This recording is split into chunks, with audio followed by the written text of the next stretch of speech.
ตาเปิดหรือเตព័ត៌មានកំពុងរីករាលដាលយ៉ាងលឿនលើបណ្ដាញសង្គមថា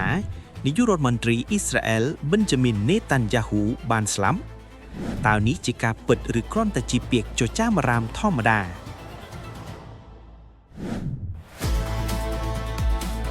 ថ្ងៃនេះយើងនឹងបកស្រាយការពិតនៅពីក្រោយព័ត៌មាននេះក្នុងរយៈពេលចុងក្រោយនេះប្រទេសអ៊ីស្រាអែលកំពុងប្រឈមមុខនឹងភាពតានតឹងខ្ពស់ជាពិសេសពាក់ព័ន្ធនឹងសង្គ្រាមនៅតំបន់ហ្គាហ្សានាយករដ្ឋមន្ត្រីប៊ិនយ៉ាមីនណេតាន់យ៉ាហ៊ូគឺជាមេដឹកនាំសំខាន់ក្នុងការគ្រប់គ្រងស្ថានភាពនេះហើយបានធ្វើសេចក្តីថ្លែងការណ៍ជាច្រើនអំពីសន្តិសុខជាតិនិងយុទ្ធសាស្ត្រយោធាដោយសារតែស្ថានភាពតានតឹងនិងព័ត៌មានច្រើនដែលមិនទាន់បានផ្ទៀងផ្ទាត់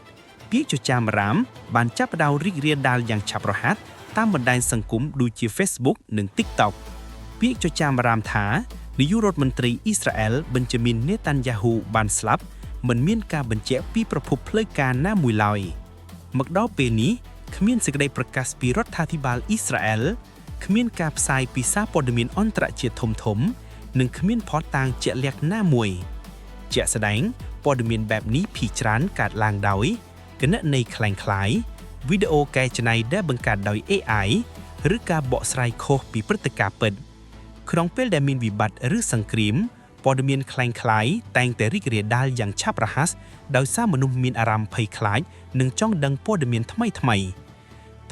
នេះនាយករដ្ឋមន្ត្រីអ៊ីស្រាអែលប៊ិនយ៉ាមីនណេតាន់យ៉ាហ៊ូ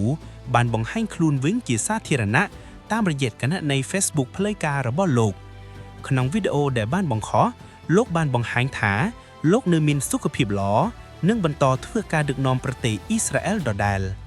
ការបង្ហាញខ្លួននេះគឺជាភស្តុតាងច្បាស់លាស់ថាពាក្យចចាមអារាមដែលបាននិយាយថាលោកបានស្លាប់គឺមិនពិតទេអ្នកវិភាគនិយាយថាការបង្ហោះវីដេអូនេះគឺជាវិធីមួយក្នុងការកាត់បន្ថយការភ័យខ្លាចនិងបញ្ឈប់ព័ត៌មានคล้ายៗដែលកំពុងរីករាលដាលយ៉ាងឆាប់រហ័សលើបណ្ដាញសង្គមប៉ុន្តែតាមរយៈវីដេអូនោះមានអ្នកជំនាញមួយចំនួនថាជាវីដេអូចាស់តាំងពីឆ្នាំ2025តើអ្នកគិតយ៉ាងដូចម្តេចអំពីពាក្យចចាមអារាមចំពោះការស្លាប់លោកប៊ិនយ៉ាមីនណេតាន់យ៉ាហ៊ូតើលោកអ្នកជឿវីដេអូដែលបានបង្ហាញក្នុងបណ្ដាញសង្គមលោកប៊ិនយ៉ាមីនណេតាន់យ៉ាហ៊ូដែរឬទេសូមបញ្ចេញមតិរបស់អ្នកខាងក្រោមសូមកុំភ្លេច Like Share និង Subscribe ដើម្បីទទួលបានព័ត៌មានថ្មីៗពី KND News ជារៀងរាល់ថ្ងៃ